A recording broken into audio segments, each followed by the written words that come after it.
দাদা আমাকে দেখা যাচ্ছে? হ্যাঁ হ্যাঁ, না একটু আদর করে ডাকতো এদিকে আয়। আমাকে দেখা যাচ্ছে কিচ্ছু। হ্যাঁ রে হ্যাঁ।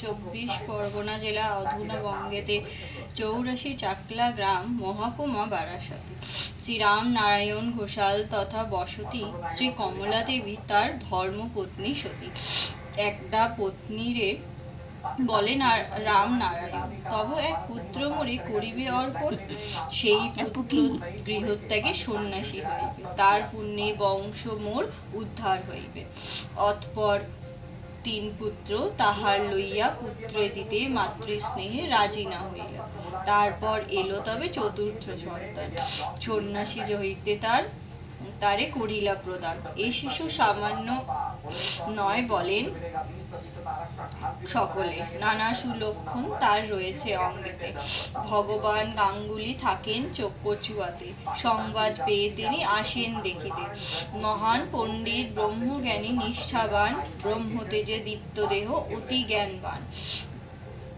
অতি সুলক্ষণ যুক্ত দেখিয়া শিশুরে অতিশয় প্রফুল্লিত হলেন অন্তরে নামকরণের দিন করি নির্ধারণ লোকনাথ নাম তিনি করলেন নির্বাচন রামনারায়ণ মনে যে বাসনা ছিল ভগবান গাঙ্গুলিরে সকলে বলিল গাঙ্গুলি বলিল উপনয়নের পরে।